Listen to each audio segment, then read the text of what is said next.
cuando se habla de una reforma tributaria progresiva, surge una respuesta de parte del poder establecido y de las grandes corporaciones económicas, de que si se cambia esa estructura no va a haber inversión extranjera.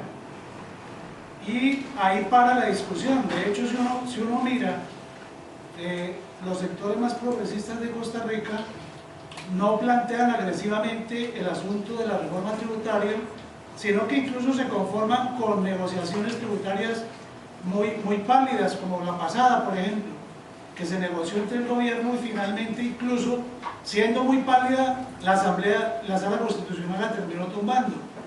Es decir, si ese es el norte, si esa es la gran necesidad, no es digamos, se elude que sea el centro de la discusión, y los sectores progresistas y democráticos no tienen realmente un discurso que apuntarle a esa discusión, porque inmediatamente le responden que tumba la inversión extranjera, entonces hay silencio, ¿cierto? Bien, pasar las 5 ustedes. ¿Alguien más quisiera?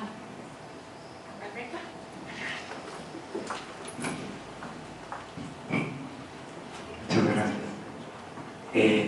Sí, en esta valiosa reflexión que don Jaime nos facilita, la gran interrogante es que en esta diversidad de organizaciones políticas en el país, los que trabajamos en el tema de los derechos de la niñez y la adolescencia, nos ha sido muy difícil identificar interlocutores que realmente se pongan la camiseta y puedan visualizar el trabajo que se requiere en materia de mediano y largo plazo en inversión en la infancia. Y uno ve, por ejemplo, las diferentes propuestas de los grupos que han venido reflexionando, Región Nacional, el Informe de Notables, Visión País y algunas otras, y encuentra que este tema es como invisibilizado.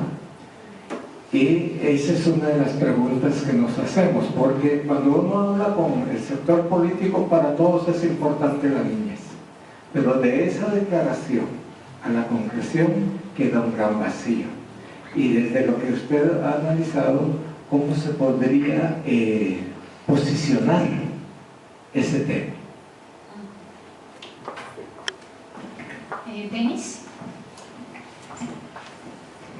Sí, yo creo que en lo expuesto por Jaime, uno puede estar de acuerdo casi en todo, ¿verdad? Porque efectivamente este es un país y Centroamérica es una región que, y ayer hablaba un poco con Vicky de esos temas, que en el tema de los derechos de las personas, niños, niñas, adolescentes, jóvenes, viejos, etc., que en ese tema es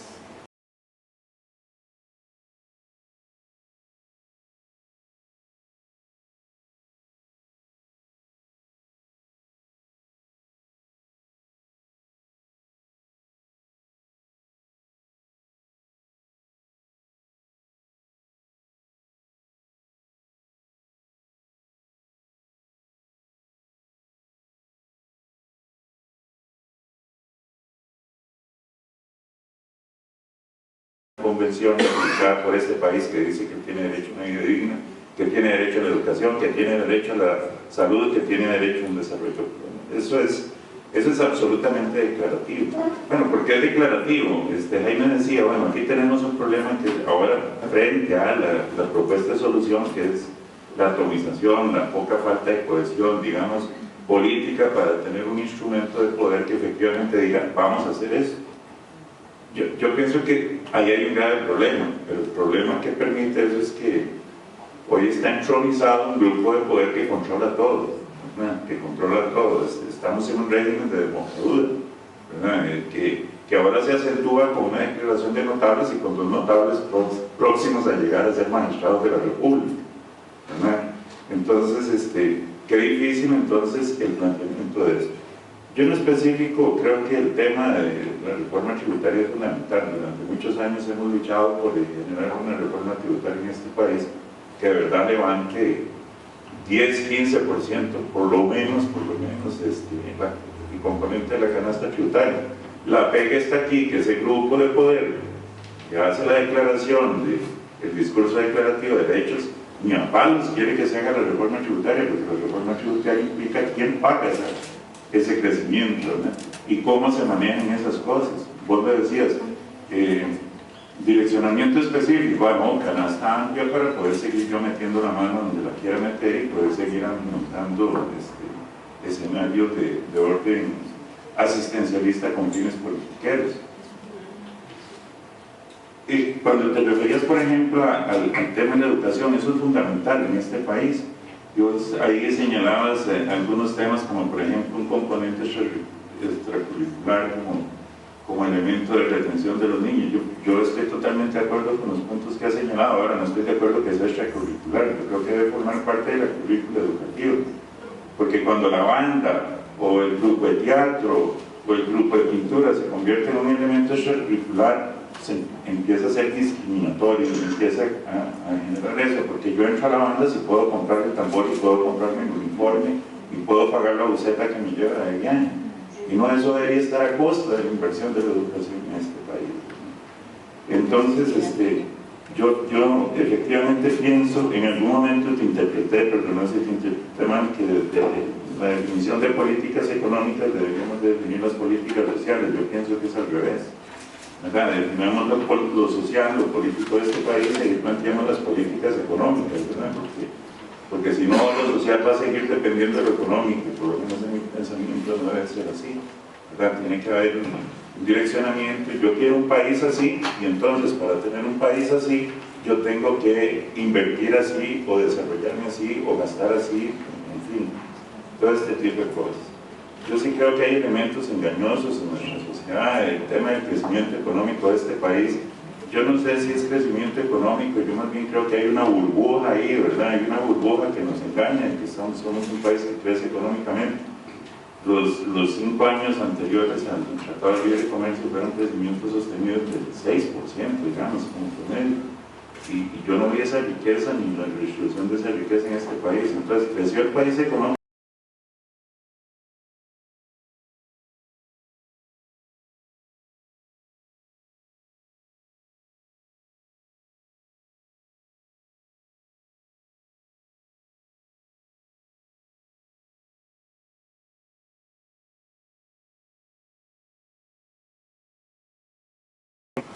Aquí vamos a seguir hablando de convenciones, de los derechos,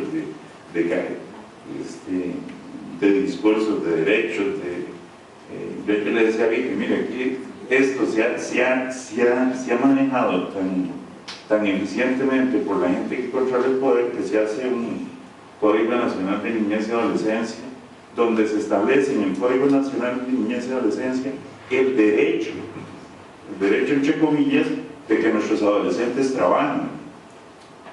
¿Cómo es que se tutela por la vía de derecho una injusticia social?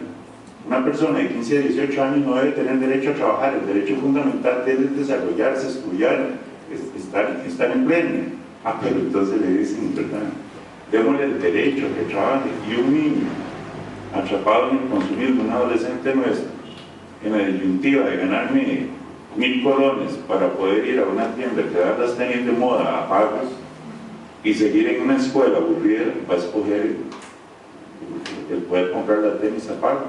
Entonces, bajo un derecho, que usted tiene derecho a trabajar, le conculcan el derecho al estudio. Pues bueno, las cuestiones que se necesitan un poco, yo creo que por ahí deberíamos también de encaminar estas cosas.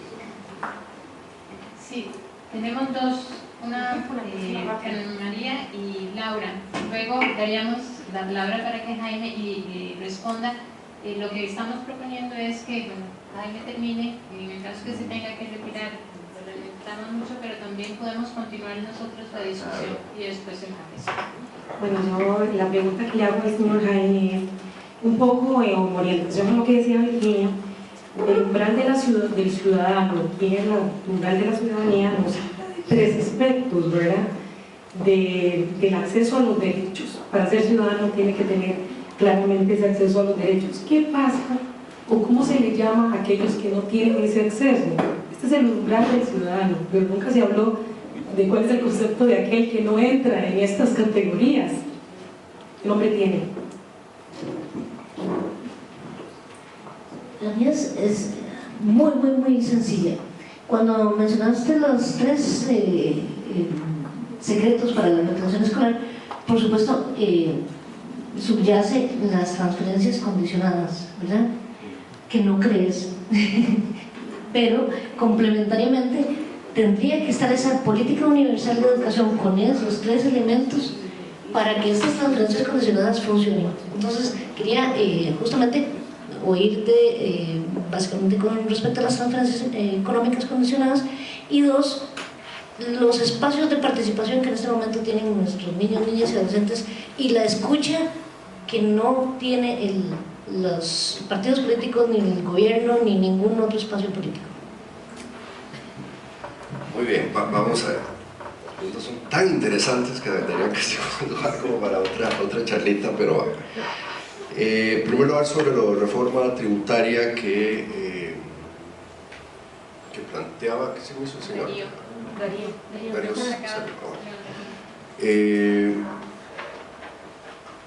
sí, yo estoy de acuerdo con lo que él planteaba, en el sentido que me refería a la pregunta suya, don Darío, de reforma tributaria. No, yo estoy de acuerdo. Vamos a ver, el último proyecto de reforma tributaria a mí me parecía muy tibio y muy débil. Inclusive desde el punto de vista recaudatorio iba a generar poco, era un 1,5% del producto en el mejor de los casos, al final si acaso el 1%, cuando yo coincido con lo que Denis ha dicho. Costa Rica debería tener una tasa de recaudación tributaria hoy día por lo menos del 25% del producto, para que fuese más o menos competitivo, pero bueno, no es así. Yo estaba mucho más entusiasmado con la primera propuesta de reforma tributaria integral que se hizo hace 8 años en el gobierno del presidente Pacheco, porque introducía una serie de figuras como renta mundial, como renta global, impuesto al régimen de zonas francas, etcétera, que son parte de un sistema tributario global.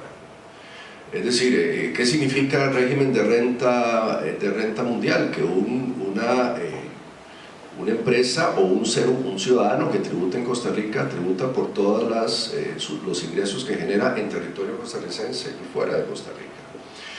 En ausencia de esta figura, lo que se da es un mecanismo de elusión y de evasión de impuestos clarísimo. Es decir, nosotros tenemos un régimen realmente premoderno, arcaico, en ausencia del régimen de renta mundial. Y claro, y quien puede eludir impuestos son sobre todo las grandes empresas que tienen compañías, una compañía en Gran Caimán, otra en Panamá, en bancos offshore. Entonces el 40, 50, 60% de su producción la facturan desde allá y la envían desde acá, y no pagan impuestos sobre eso. Esa es una trampa, y una reforma tributaria moderna debería incorporar esa reforma, igual que el régimen de impuesto de zona franca. O sea, tenemos que entrarle al tema de las exoneraciones en Costa Rica, y eso se ha parado. Les voy a decir por qué. No necesariamente porque fundamentalmente no porque las empresas extranjeras se estén negando a ello, sino porque hay una serie de empresarios ticos, hay que decirlo abiertamente, que están metidos en el régimen de zona franca, que están fraudulentamente metidos ahí, y que no quieren pagar impuestos igual que sus conciudadanos, que si usted y yo, don Darío, montamos una empresa, tenemos que pagar el 25-30% de renta, pero si nos vamos al régimen de zona franca pagamos 0 y le hacemos trampa al resto de la sociedad.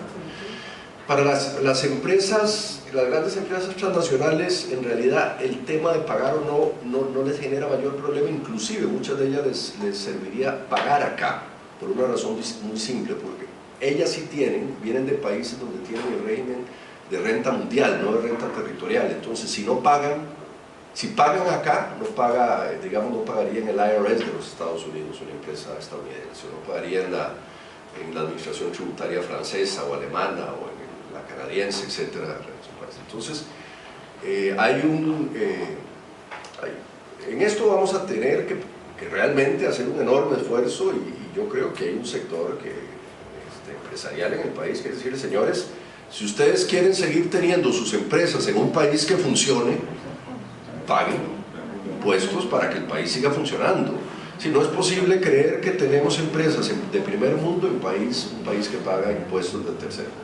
Entonces, yo estoy de acuerdo con usted. A mí me gustaba mucho más la primera reforma, la segunda no. El segundo problema es que efectivamente, si no hay un capítulo de transparencia de gasto muy importante, y ojo, la transparencia de gasto tiene que ver con la eficacia del gasto. Yo, por ejemplo, creo que la reforma de planificación de largo plazo y presupuestación de largo plazo que he mencionado es esencial para garantizar transparencia de gasto. Entonces, el tema de inversión en la infancia, ¿por dónde? Es que, claro, ahí yo diría que nosotros deberíamos hacer un esfuerzo, como no es posible resolver todo a la vez, en ir escogiendo algunas políticas públicas muy concretas y meterle un esfuerzo. He hablado una que trabajamos mucho en el tema de los retenedores escolares, que me parece esencial. Hay otra que no he mencionado, y bueno, a eso vamos a tener que meterle un trabajo importante. Yo creo que asignando más derechos y exigiendo más deberes y vas a estar de acuerdo conmigo, Denis, es al gremio educador. Asignándole más derechos es mejor salario. Nunca se me olvida, esto es casi un lugar común, mucha gente lo dice, pero a mí me tocó vivirlo realmente. Hace unos 20 años, estando en Japón en un seminario, hablando con las autoridades japonesas de educación, en el renglón de los salarios públicos, el educador japonés gana, es decir, está en el renglón alto. Es decir, los mejores salarios los reciben los educadores, y la lógica es absolutamente simple en la filosofía de la educación japonesa. ¿En manos de quién vamos a poner nuestros niños? En manos de los mejores, punto. Esa es la lógica. En manos de los mejores. Y en América Latina, Costa Rica incluida, tenemos la noción de que vamos a poner a nuestros niños en los tipos que ganan menos. Es absurdo. O sea, ¿no?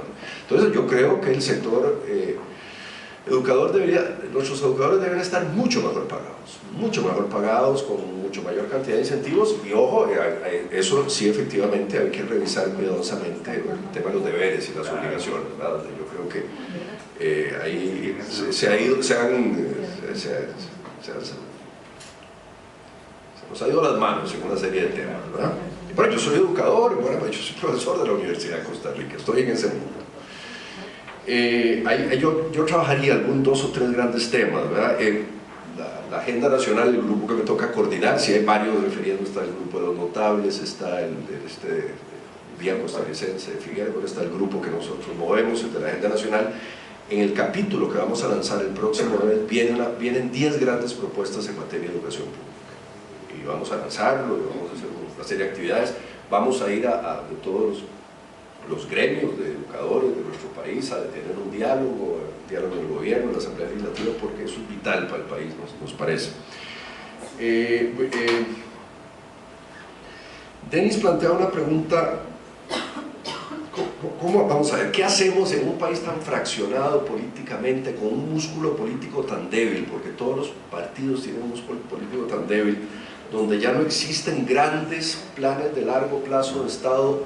¿Cómo hacemos para empujar estas cosas? Y el tema es complicado, porque déjenme contarles mi hipótesis. Mi hipótesis es que, inclusive la ciencia política comparada ha estudiado esto. Los países se mueven por ciclos de 70 años.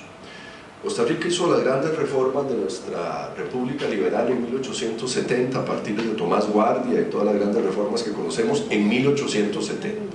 70 años después, en 1940, vinieron las grandes reformas de Calderón y de Figueres, etc. Reformas de los años 40, los fines de los 40, los 50, etc. De Calderón y de Figueres y de todo, Monseñor Sanabria, Manuel Mora, en fin, todo ese grupo de Rodrigo Facio, en fin, toda la gente que en el fondo diseña esa Segunda República. Hagan cuentas cuántos años pasaron hasta 2010, 70 años. Ya se acabó, es decir, el momento de volver a hacer una nueva planificación. El problema es que no es casual que estén apareciendo tantos grupos haciendo propuestas de largo plazo, ¿verdad? Lo que pasa es que sí hay que darle el músculo político. ¿Qué haría yo mientras logramos articular los partidos políticos, los líderes políticos que hagan esa reforma? Yo haría algo que he pensado mucho. Yo trabajaría en una modalidad de ONGs absolutamente especializadas y focalizadas a un punto concreto, pero muy muy concreto. Por ejemplo, crear una ONG de 15 ciudadanos y ciudadanas que se dediquen al tema de ser controladores de la calidad de los comedores infantiles, los comedores escolares, que se metan, que investiguen, que hagan denuncia. Eso es muy típico del sistema anglosajón. Las ONGs inglesas, anglosajonas, holandesas, canadienses, son así, ¿verdad? Está la ONG que va a revisar el precio del atún, punto, de la latita de atún. A eso se dedica, punto, nada más en la vida. Pero lo hacen muy bien, ¿eh? Una trampa nuestra de las ONGs en América Latina en general es que son como totalistas, ¿verdad? Queremos abarcarlo todo. Usted ve el brochure de la ONG y trata de... No. Una ONG que se dedique a revisar que en el cantón central de San José las casas sean construidas con tanque séptico, punto. Ese es el objetivo de la ONG. Creo que eso generaría una gran cantidad de resultados. Yo por ahí ando desde hace días pensando que de lo particular podemos ir generando lo general.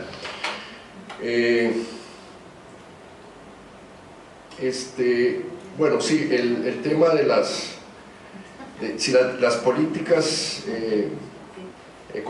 políticas económicas o sociales, yo estoy de acuerdo con que sí, ese tema que en realidad la formulación debería ser concomitante. Es decir, al definir una política económica de crecimiento, de competitividad, tenemos que pensar también en la política social. Lo que pasa es que tampoco podemos pensar en distribuir sin crecer y producir, entonces hay que hacerlo integralmente. Eso da para una linda discusión de mucho tiempo. Bueno, Vicky, vamos a ver el tema. Bueno, la pregunta que vos hacías, ¿quiénes son los no ciudadanos? ¿Quiénes son los no ciudadanos? ¿Cómo se le va a llamar? Sí, bueno, vean, el trabajo nuestro de la CEPAL, lo llamábamos los habitantes, son los habitantes de un territorio, pero no son ciudadanos, ¿verdad? Los ciudadanos, a mí me gusta mucho el tema que se llama Defensoría de los Habitantes, porque esta defensoría en principio busca defender los derechos inclusive de aquellos que no están dentro del umbral de ciudadanía. Así lo llamábamos nosotros en su día. Sí, a Amartya Sen y su grupo lo llaman simple y llanamente human beings, es decir, seres humanos sin ciudadanía, ¿verdad? Human beings with no citizenship, punto. Así los trabaja Amartya Sen y su grupo. Bueno, la gente que vive en una sociedad y sin embargo no tiene los derechos básicos, ¿verdad? Bien, y la pregunta que hacías, son dos, sí, pero déjame hacerte una reflexión. Pucha, mira cómo me duele tener que irme, es que tengo un compromiso en la Universidad de Costa Rica que no puedo fallar y tengo que estar, no sé, ni en helicóptero voy a llegar, tiene que ser a las 11. Yo sí creo en las transferencias condicionadas. Por eso decía que para llegar al cielo se necesita una escalera grande y una chiquita, como decía la canción mexicana. La escalera grande sería las políticas públicas universales y la escalera chiquita las transferencias condicionadas. Por ejemplo, los comedores escolares son una transferencia condicionada, es política pública focalizada, ¿verdad? Y hay pero ojo, es una política pública focalizada que se vuelve cuasi universal, ¿verdad? Se vuelve cuasi universal. Hay algunas que no pueden ser cuasi universales, es decir, tenemos un bolsón de pobreza en la zona de los Guidos y hay que ir a atender ese bolsón de pobreza. Bueno, hay que atenderlo con una transferencia condicionada, pero la transferencia condicionada tiene que ser acotada a resolver el problema inmediato, pero el paso siguiente es meter a esa población en una capacitación que le genere capacidades para la adquisición de términos de ciudadanía. Yo por eso he tenido conversaciones y diálogos con muchos de los jerarcas de Limas en los últimos 15 años o 20 años. Yo digo, señores, pero, y alguna gente muy buena que yo aprecio, que trata, pero está mal diseñado el modelo. O sea, en primer lugar que el 80% de los fondos de Limas sirven para pagar planilla, entonces nos queda nada más un 20%, ¿no? Es absurdo, ¿no? Entonces desmantelemos esa institución y démosle plata a la gente, punto. Debería ser por lo menos una relación de 50-50. Si el costo operativo de una entidad nos va a costar el 50%, que tengamos por lo menos el 50% para gasto operativo real de inversión. No puede ser que una institución nos cueste el 80% de los recursos, ¿verdad? Se vuelve un fin en sí mismo mantener la institución. Y el otro 20% es para dar plata que no genera sostenibilidad, ¿verdad? Entonces tenemos que... Nosotros hemos invertido en los últimos 15 años cerca de un 2,8% del Producto Interno Bruto en el renglón de pobreza. Y no hemos logrado, seguimos estacionados con un 20% de pobreza, ¿no? Y un 6-7% de pobreza extrema e indigencia, es decir, es un montón de gente, un montón de gente. Lo cual significa que ahí fallamos, está mal diseñado. Ese sistema está mal diseñado y hay que sentarse a rehacerlo. Luego, no lo podemos rehacer con una planificación de 4 años. Habría que sentarse, ok señores, paremos esto, reestructuremos el modelo y hagamos una planificación a 20-25 años. Y todos los próximos gobiernos que vengan van a amarrarse a este modelo. No es que cada 4 años, con un espíritu muy clientelista y prebendarista, vamos a poner a nuestros amigotes en el IMA, hacia el señor que nos ayudó en la campaña ya y movió el taxi, le vamos a dar un bono de... Bueno, es absurdo. Así no estamos como país, no vamos para ningún lado. Queridas amigas, amigos, qué placer haber estado. Queridas, les agradezco muchísimo la invitación, estoy como siempre a la orden. Lamento, es que estamos literalmente en el arranque del semestre, arrancó este lunes el semestre de la Universidad de Costa Rica y yo estoy con 5.000 cosas encima en la UCR y estoy a la orden para venir de nuevo.